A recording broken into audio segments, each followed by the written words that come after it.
My name is David Maloy Dodds, and I was born in 1931, April 17th.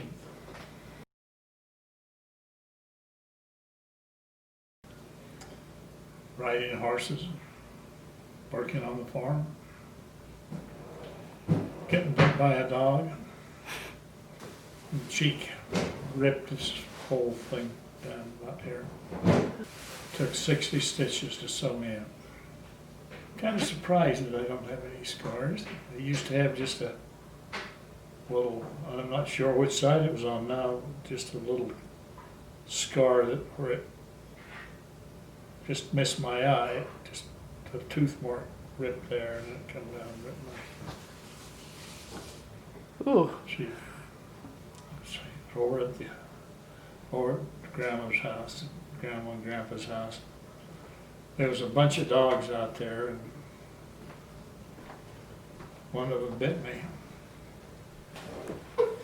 Grandpa Dodds got the gun and went out and says, "Point the dog out." And I pointed it out, and it was dead. Plus 2 or 3 more. I never knew who the owner was. Dad might have known. I didn't. How old were you? Oh, someplace between 2 and 3 probably.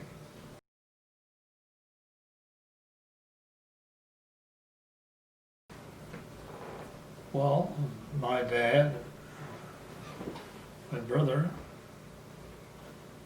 and Uncle Mate Floyd lived with us. He was my dad's uncle, but he was my great uncle.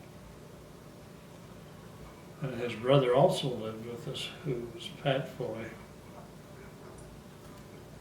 And him and Mate were brothers.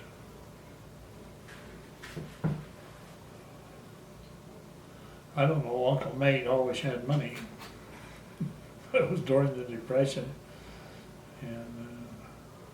And he always took me with him. He helped Dad on the farm. He always took me with him. I thought I was his favorite nephew. I'm sure I was. I still think that. Well, he wasn't exactly a great role model. He was a gambler, and he played pool for money and won most of the time. And he, like I say, he always took me with me. When took me with him when I was 10 or 11 years old. My dad thought he was a poor old man, and he asked him to leave. So he left our house. He thought I was way too attached to him. Yeah, I didn't want him to go. I really didn't know that was the reason he left until later on in life.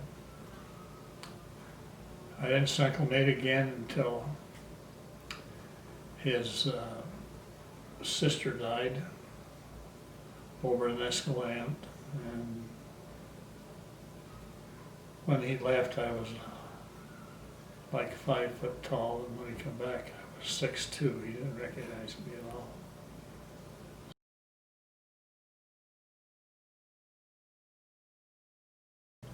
Well, one thing my dad always emphasized is always tell the truth. Don't do anything against that would be bad. He really emphasized truth. Don't lie.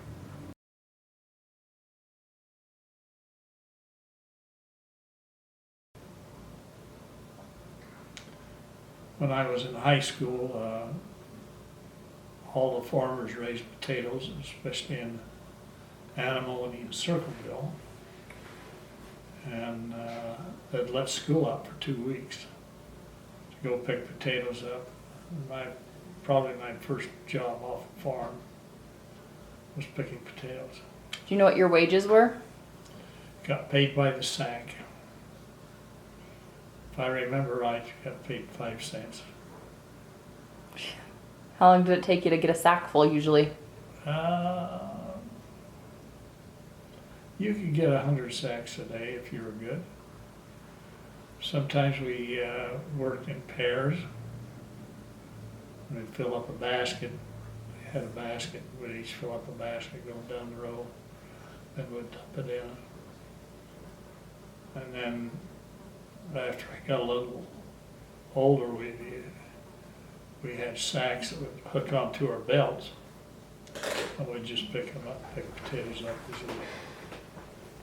When I was a senior in high school, I went to Animal and worked for Van Wiley.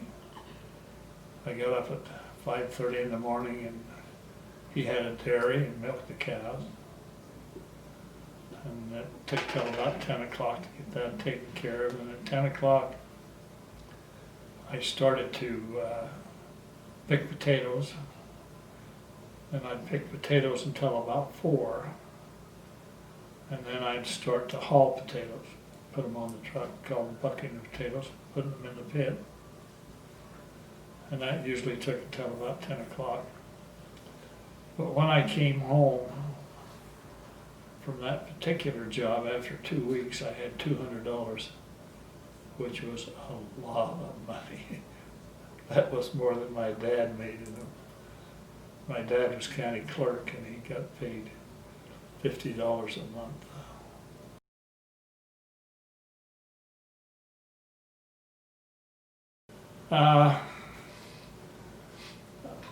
Probably county commissioner. Well, I like authority, and I had authority. I made decisions. I met lots and lots of good people, other politicians, and got to make decisions that were important. Well, I think the thing we did was take care of the money. When I was elected county commissioner, we had one other, Claire Ramsey was elected at the same time. Louise Lisson was a carryover, and Camille Moore, who was the county clerk, called me about the 1st of July and said, "We don't have enough money to make payroll." And so that was a good thing and a bad thing. One thing is that never happened again. And several options to get the money. One was you could float some bonds, but Garfield County is only 4% privately owned. To float a bond, you had to put taxes on the property until after it came in. But our county treasurer, Judy Henry, at that time, they, like the utilities, when they taxed them, if they didn't like the tax, they had to pay them, but we couldn't spend the money until the appeal was over, whether they paid less or more. But we had that money in the bank, and it wasn't ours, but we had it in the bank, so we kind of fudged a little bit there. Took that money and paid the payroll off, and then it wasn't that the commissioners before us had done a poor job. They'd built a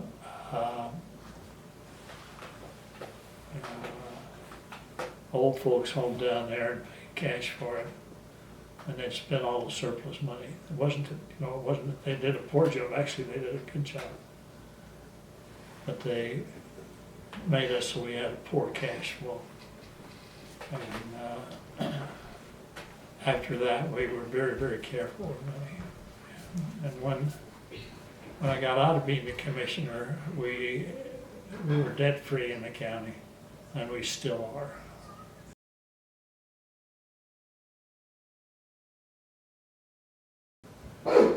Fishing, hunting. We always went fishing on the first day. They used to have seasons. Now you fish all around, but we used to have fishing season started sometime around the 1st of June. And we went fishing.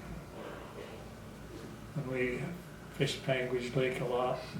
My dad, up on our range, there's a creek called Butler Creek. Fish in it aren't very big, but you catch a lot of fish, and we always fished a lot there. We were up there riding for cattle, come down fishing. Panguitch Creek and Panguitch Lake, and we fished a lot in Boulder, and Gene Hansen lived in Boulder, and we went over there at least once a year. Stayed for a week or so and fished.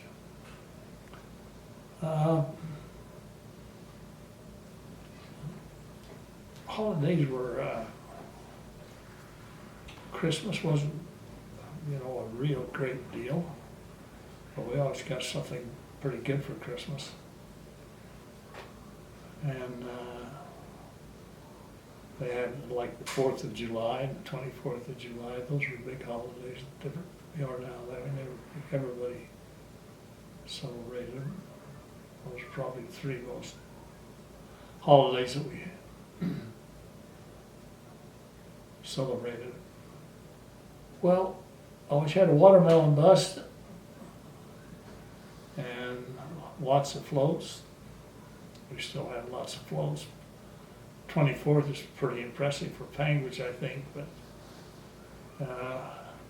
everybody shut down. We went uptown and visited, did other things, and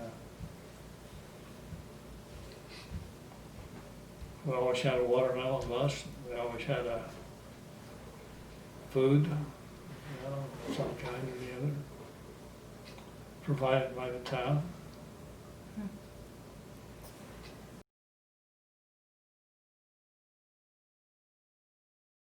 A lot of prayers answered. I married Kim. I married Carol. I had my first date with Carol when she was in the 7th grade and I was in the 8th.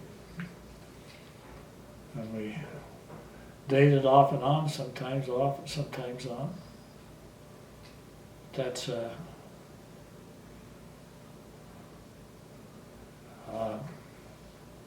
when Dave was hurt, when he got, the horse fell with him and he was unconscious for 4 days. That was an answer to a prayer.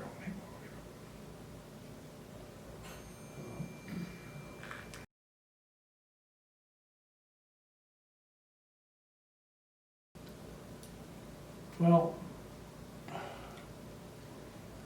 I guess the change challenges everybody has when they raise their children, keeping them active in the church, keeping them on the ball at school.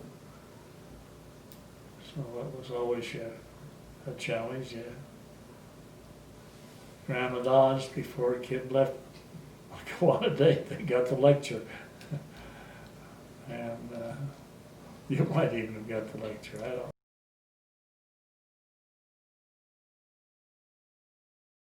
I was drafted in 1951 into the Army. We stood in line and they said, if any of you want to go into the Marines rather than the Army, step forward. And I thought real serious about being in the Marines. We had family members who had been in the Marines and in the Army too. But Bob Davis was in the line with me, and I thought, we'll probably be together. We were drafted the same day. I thought we'll probably go to basic together. But we went to camp. It's the one in Washington, Fort Lewis, Washington. And we separated and we didn't see each other for 2 years. Then the next time we saw each other, we were getting on the boat to come home from Korea. We met in a compound there where they were putting you on the boat. No, like I say, I always, we buried my cousin out there today, Dale Dodds. And he was in the Marines, he went in this World War II, and he went in the Marines when he was 17. And he was in a lot of combat over in the South Pacific. And he was, I always, looked up to him. And his brother was in the Marines, Ned was in the Marines, but I wasn't that well acquainted with Ned. He was a lot older than I was.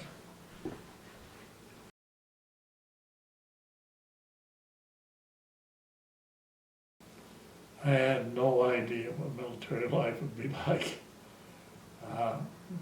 We went into basic training, and it was hard. I mean, you didn't sleep a whole lot, but physical things every day, and some of it I enjoyed, the shooting, and so that was part of basic training that I liked. I didn't really mind the physical stuff. I was pretty physical. When I went in, I was in good shape. Worked hard all my life. There was a Reese kid from Cedar City, a little tiny guy that set a new record for how many push-ups, how athletic, they gave you the test, push-ups and running and lifting, and he, Cliff Reese, he set a record there in Camp Roberts. That's where we took basic, which is a place in California,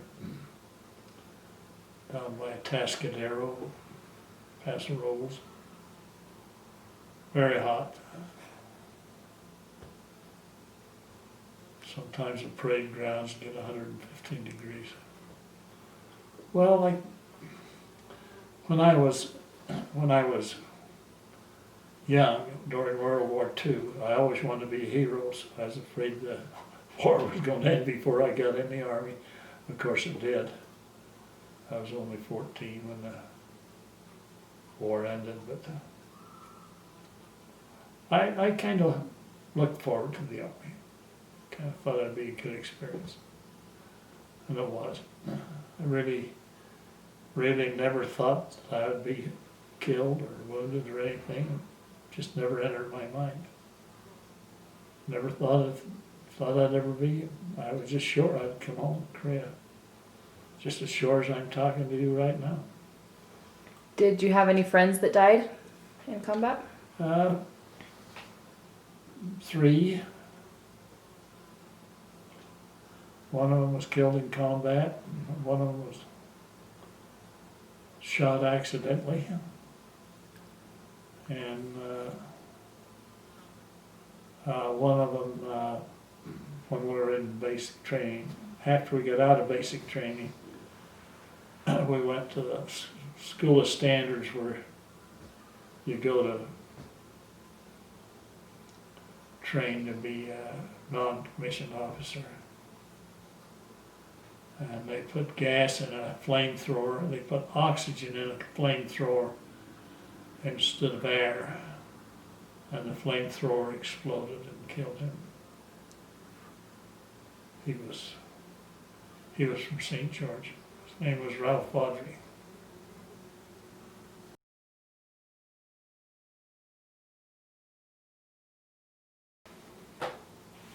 Doing my own thinking. Family definitely.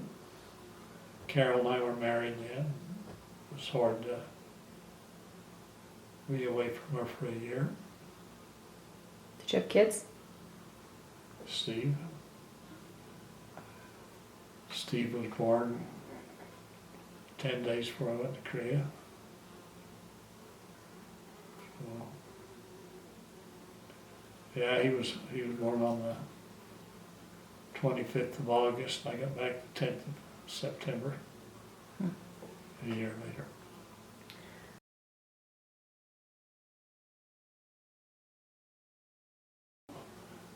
Our battalion was moving, going up towards the front line. We were in a battalion which has companies, They took 3 of us when we bivouacked that night. They took 3 of us.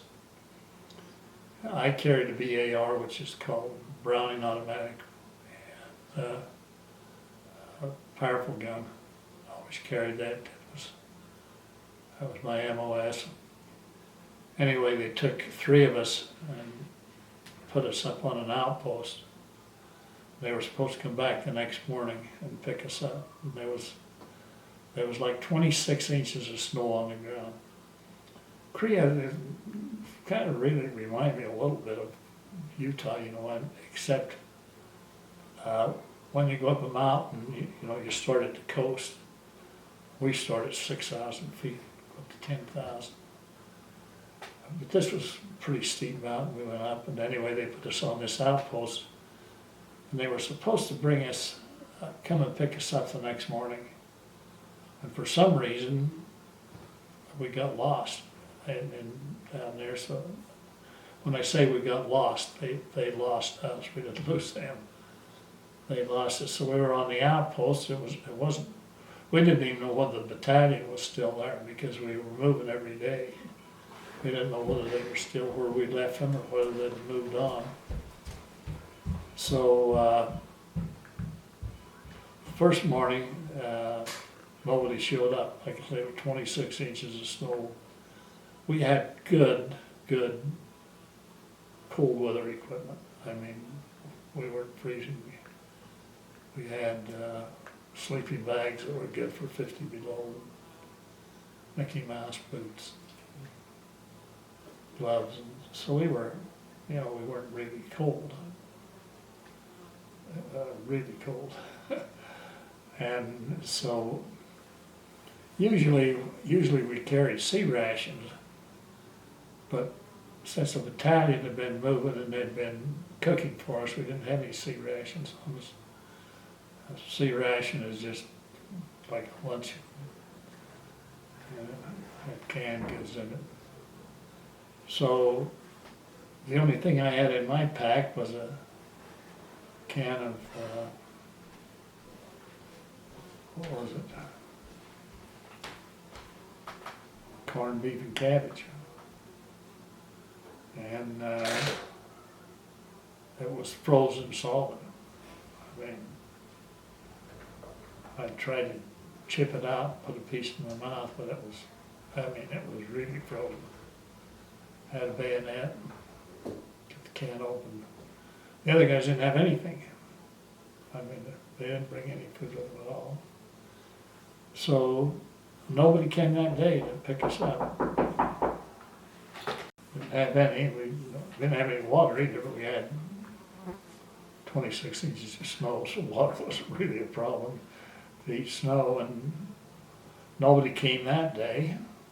They're supposed to come that morning, and when night come, we were still there. And nobody came the next day, so we'd been there 2.5 days. And nobody came the next day, so we'd been there 3.5 days, and we decided, we were starving to death by then, we were really hungry. So we decided, well, we're going, we're not going to stay here any longer. So we packed our stuff together and got it on, and we were just not sure where we were going. We went up there in the middle of the night. Thought we could get back to where the battalion was camped. And just as we started to leave, then guys come and found us. They just put us up there and forgot about us. So we were there almost 4 days without food, and it was cold. We were young, worried us too much. Really wasn't a frightening experience. So anyway, then when we got down to camp, they fed us, what was it called?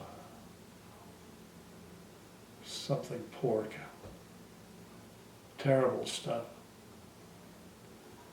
And I felt like shooting a tent with a PAR. I really seriously thought, I'm going to shake those buggers up. So I picked up the BAR, so maybe I had better. I'm planning on killing anybody. I thought I'd just shoot in the mess tent, kind of make them nervous. Well,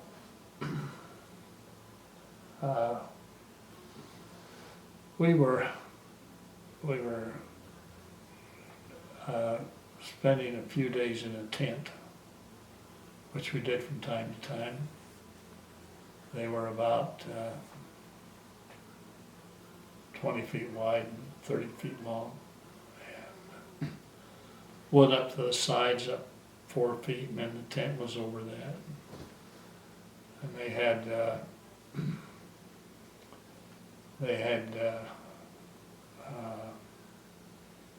stoves that were fed by diesel.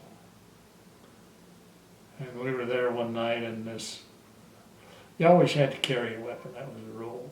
And sometimes I carried a different weapon, the VAR. Sometimes I carried a small rifle because it only weighed 3 pounds. But anyway, this one guy had bought a 45 pistol.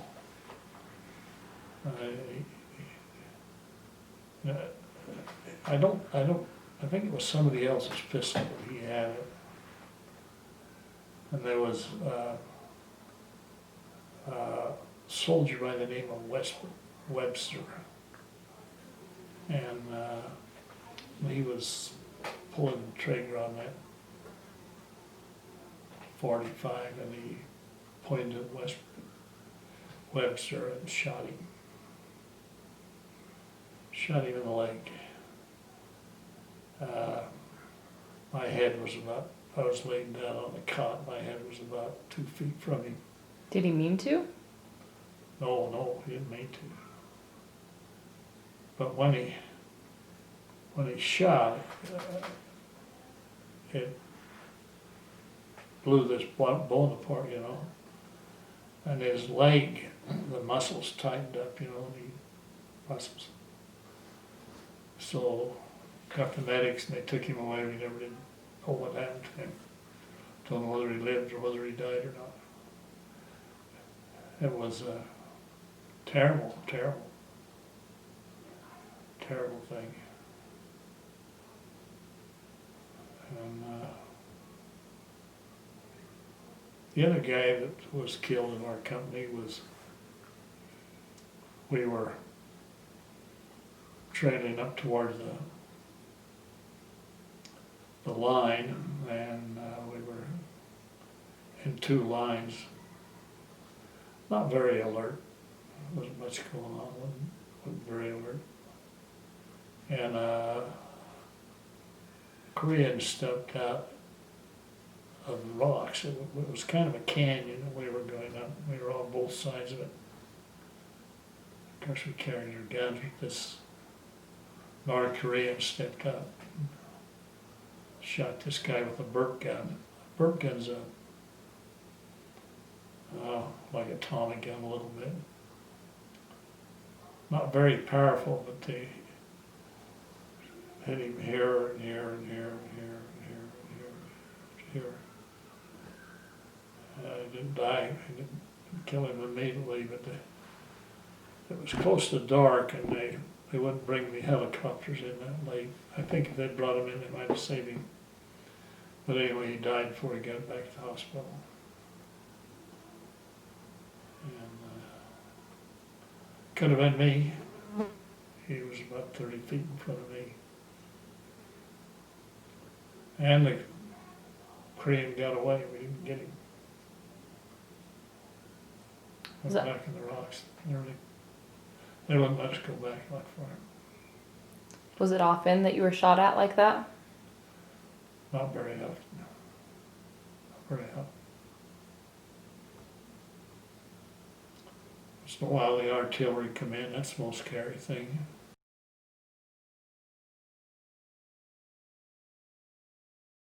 Wonderful.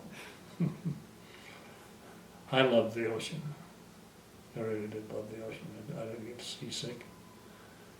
When we come home, like I say, Bob Davis and I met there in the deportation thing there,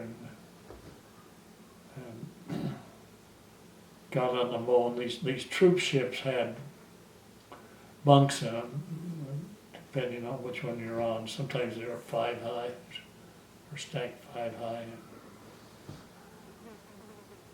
Anyway, we got on those when we left Japan, and the sea was just like glass, and 80 degrees, you could lay on the deck. Wonderful, wonderful. Almost wanted you to jump over and swim, it was so nice. But then after about 3 days, we hit a storm that was really bad. These weren't, these were troop ships. They weren't these great big ships. They weren't very big. Probably, I don't know, 300 or 400 feet long. They'd go up like this, and when they come down, the props would come out of the water, and the ship would go. They'd go down again, the props would go in, and so whatever minute the ship would come down. Lots of guys got seasick. We ate standing up, and if you could go to the mess hall and get by those sick guys, you had a pretty strong stomach. We had tables, trays were set on the table, and when the ship would go one way, if you didn't have hold of your tray, it'd go that way, and then it'd come back. And a lot of those guys did a poor job. When you walk up the steps, there's always somebody thrown up on them. But the best place, when the storm was really bad, that I liked to get was down where the props were, and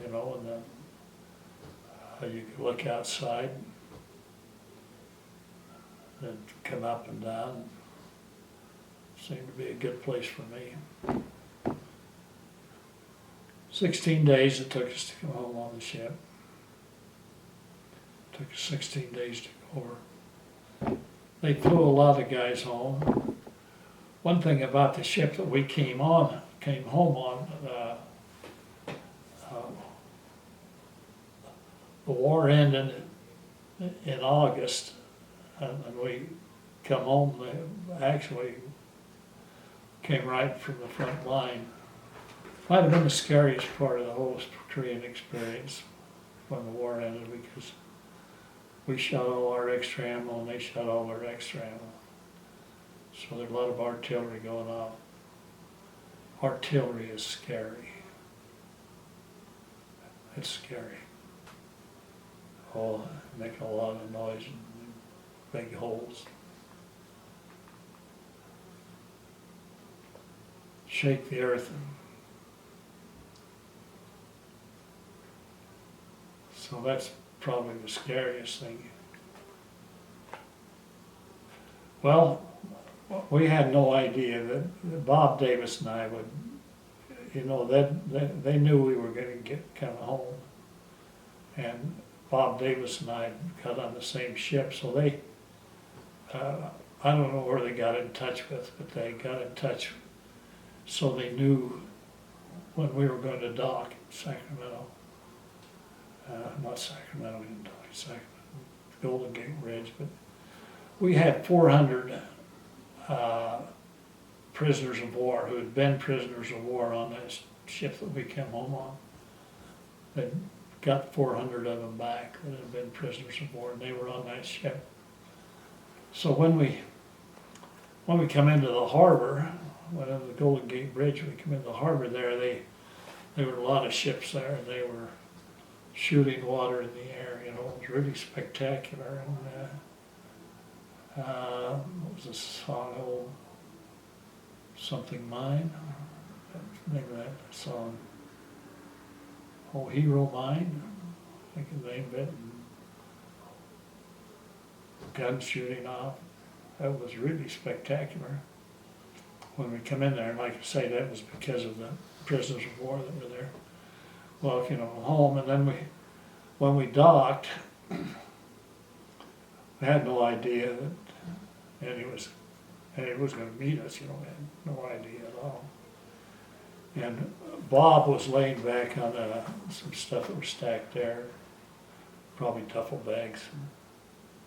And I was standing on the rail, and I looked down there, and I could see my brother. He's a big guy. He stood up out of the crowd, and he kind of bald-headed, so it's easy to see. And then I looked, and there was Carolyn Bibb. That was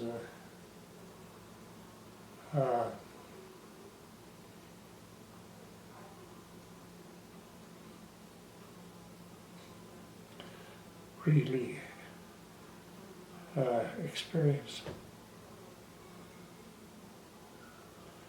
I said to Bob, "Your wife's down there." "Nah, she's not down there."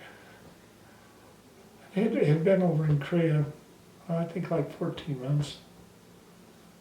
And I think he had a baby that he'd never seen. Oh, I think Greg was born after he left.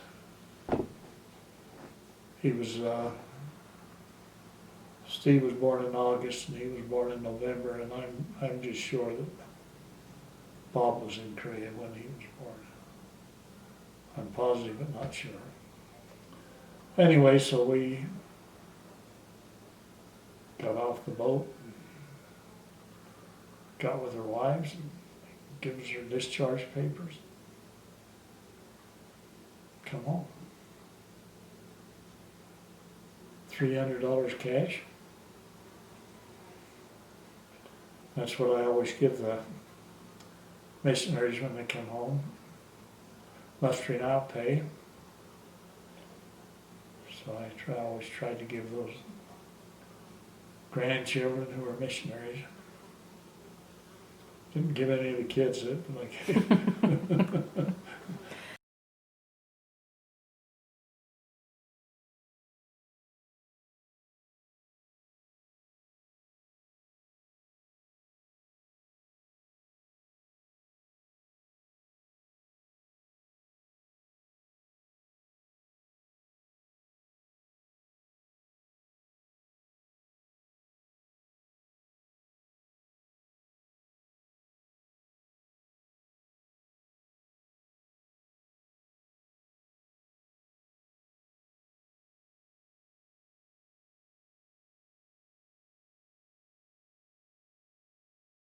Is done. The gospel's true. God lives. Jesus is the Christ.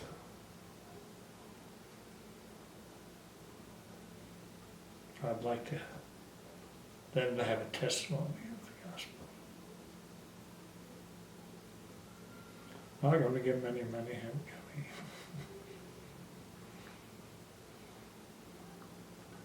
And money's important. I shouldn't say money's not important. Money's important. I mean, you need to have money, but it's not as important as the gospel. So that's what I'd like my posterity to know. The church is true.